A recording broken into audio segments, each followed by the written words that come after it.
একমাত্র বর বিচার করতেছে। লোকেরা কয় মাতবার সাহেব বিচার করতেছে না, আপনার বউ তো গাঙ্গে পড়ে গেছে গোসল করতে গিয়ে। কি সর্বনাশ! তা আগে করেই কেন? দৌড়ে চলে গেছে নদীর ধারে।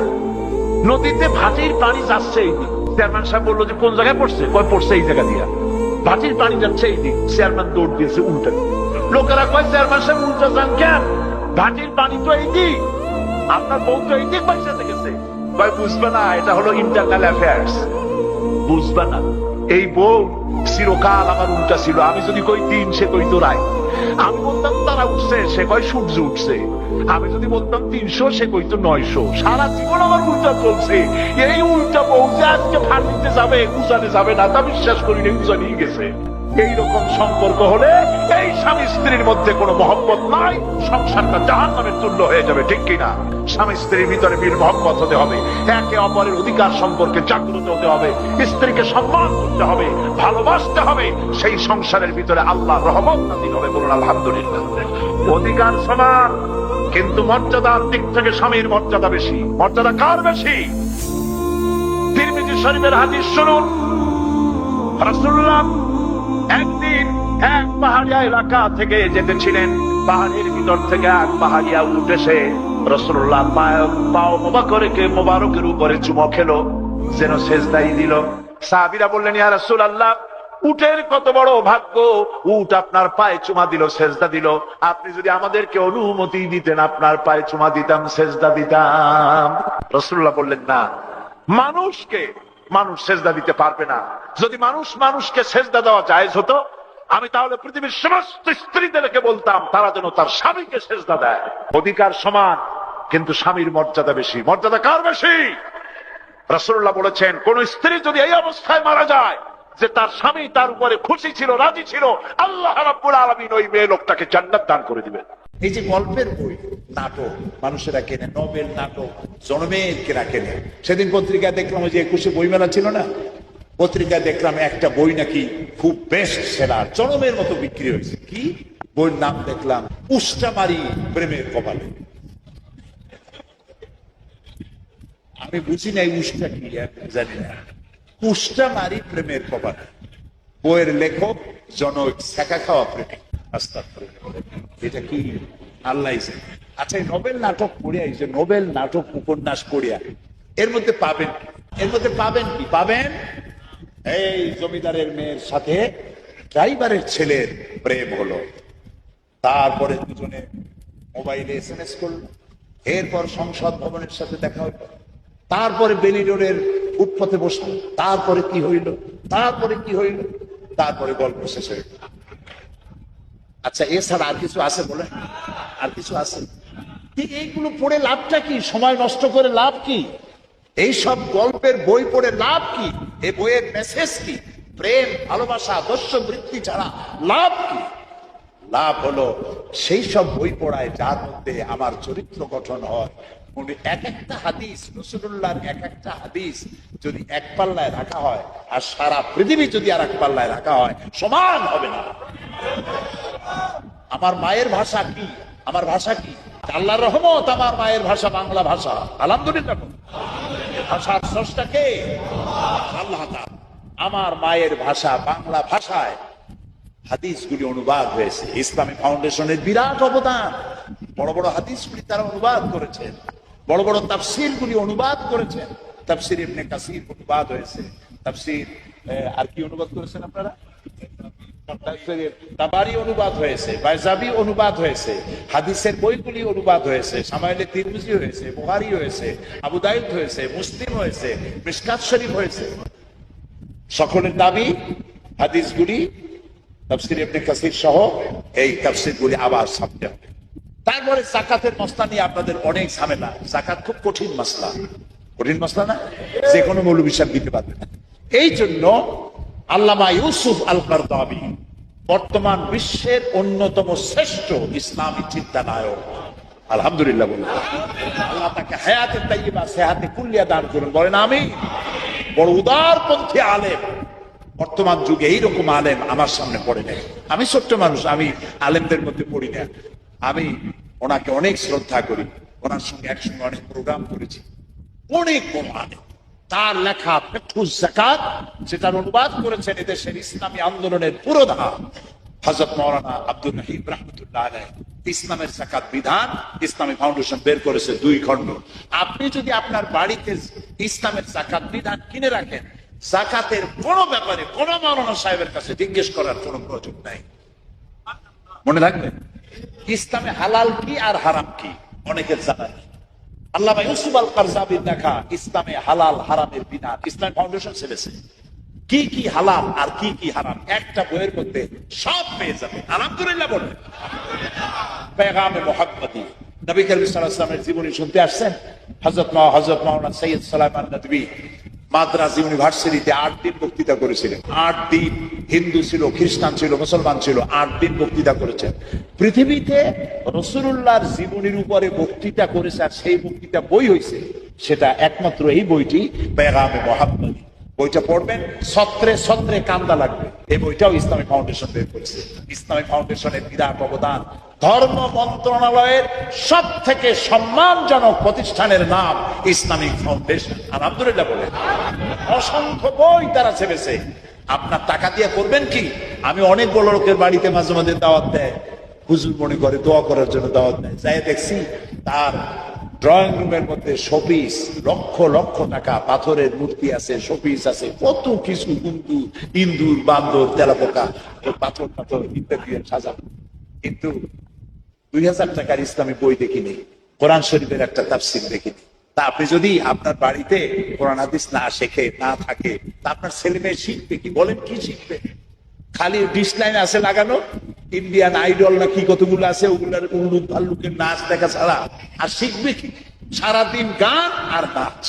আপনার পরিবার তো মানুষ হবে না, আপনাকে দায়ী হয়ে যেতে হবে। কুল্লুকুম রায়েন ওয়া কুল্লুকুম মাসউলুন আন রায়াতিহি। রাসূলুল্লাহ বলেছেন, প্রত্যেকেই তার অধীনস্থ ব্যক্তি সম্পর্কে আল্লাহর কাছে তাকে জবাবদিহি করতে হবে।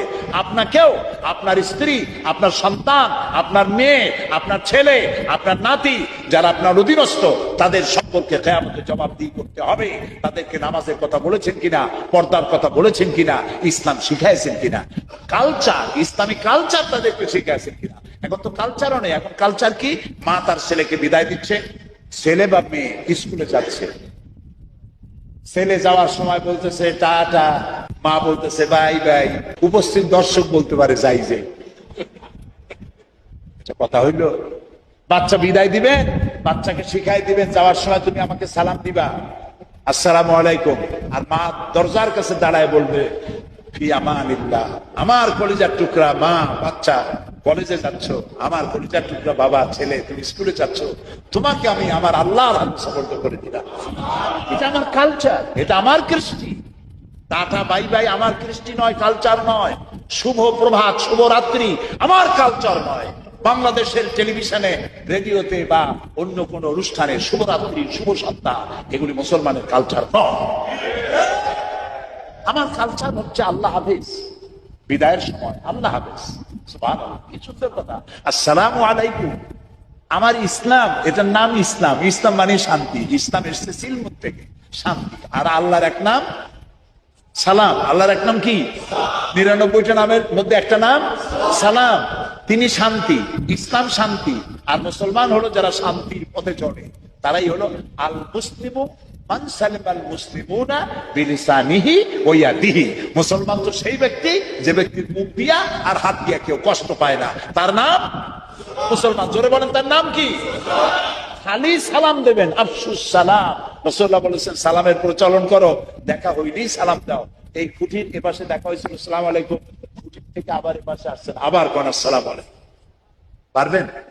হযরত আব্দুল্লাহ ইবনে ওমর রাদিয়াল্লাহু তাআলা আনহুমা কোন কোন বাজারে যাইতেন। একজন সাহাবী জিজ্ঞেস করলেন, হুজুর আপনি জানেন না যে রাসূলুল্লাহ বলেছেন দুনিয়ার মধ্যে উৎকৃষ্ট জায়গা মসজিদ আর নিকৃষ্ট জায়গা কোনটা? আপনি এত কোন কোন বাজারে আসেন কেন? আপনি হাদিস জানেন না? তিনি বলেন হ্যাঁ জানি। তারপর আসেন কেন? ওই যে আমি আসি ভিন্ন কারণে, এখানে আসলে খালি মানুষের সাথে দেখা হয় আর আমি খালি সালাম দিতে থাকি। আফসুস সালাম ওয়া আতইমুত তাআম। সুবহানাল্লাহ। রাসূলুল্লাহ বলেছেন সালামের প্রচলন করো আর মানুষের দাওয়াত দিয়ে খাওয়াও। খালি নিজে জম্মের মতো খাইও না, অন্যদের একটু দাওয়াত দিয়ে খাওয়াই। খাওয়াইলে মোহব্বত বাড়ে। ওয়াসাল্লু ওয়ান নাসু নিয়াম, আর ওই সময় নামাজ পড়ো যখন মানুষেরা ঘুমায় থাকে। তাদখুলুল জান্নাতা বিসসালাম, এই তিনটা কাজ করবা, আল্লাহ তাআলা জান্নাতে প্রবেশ করবা। সালামের প্রচার করুন। সালাম সালাম, আসসালামু আলাইকুম, কি এর গুড মর্নিং, কিসের শুভরাত্রি? এটা কোনো মুসলমানের কথা নয়। সালাম দিন। আচ্ছা, শুভরাত্রির সাথে সায়েন্টিফিক কি আছে? সালামের সাথে সায়েন্টিফিক দার্শনিক সাযুজ্য আছে, মিল আছে, কম্বিনেশন আছে। সকালবেলায় ধরুন, সকালবেলায় 280 মাইল স্পিডে ঝোড়ো হওয়া প্রবাহিত হচ্ছে, টিন উড়ে যাচ্ছে পাতার মতো, বাড়িঘর ভাঙতেছে খেলাঘরের মতো, মানুষ ছুটছে আর ছুটছে, গাছ ভাঙছে আর পড়ছে, লঞ্চ ডুবতেছে। ওই সকালবেলা কেউ যদি এসে কয় গুড মর্নিং, কেমন লাগবে কন্ত দেখি? রাতের বেলায় কলিজার টুকরা সন্তান মারা গেছে বা মা মারা গেছে, ওই সময় যদি কেউ যাই কয় শুভরাত্রি, তার থালায় বেটা থাপ্পড় মেরে, বেটা আমার মা মরছে আজকে রাতের, এরকম ব্যাড নাইট তো আমার জীবনেও আসে নাই, আর তুমি কও শুভরাত্রি। কাজী শুভরাত্রি, শুভ সন্ধ্যা, এগুলি মুসলমানের কালচার নয়। মুসলমানের কালচার আসসালামু আলাইকুম। কি সুন্দর কথা! শোকে, দুঃখে, আনন্দে, বিবাহে, হওয়ায়, মরায়, অনুষ্ঠানে, যেখানে দেখা হোক মুসলমান বলে আসসালামু আলাইকুম ওয়া রাহমাতুল্লাহি ওয়া বারাকাতুহু। বিনা পয়সায় দোয়া, আল্লাহ আপনার প্রতি রহম করুন, শান্তি দিন, বরকত দিন, মাফ করুন। আপনিও জবাব দিবেন, যত জবাব বেশি বেশি দিবেন 10 করে নেকি আমলনামায় হইতে থাকবে। তারপরে মুসাফা করবেন, মুসাফা করতে গিয়ে তাও কৃপণতা করে, হাত সবটা দিতে চায়। কিছু লোক আছে সবটা দিতে চায় না, কেউ আবার দিয়ে এমন চাপ দেয়, কেউ আবার দিয়ে আবার হাতটা এরকম ঝাঁকি, তার ধারণা যত ঝাঁকি তত নেকি। এটা কিন্তু একটা বাজে কথা। মুসাফা করবেন তত ঝাঁকা চাই কিছু। সালাম দিবেন, হাসি মুখে কথা বলবেন, হাসি মুখে।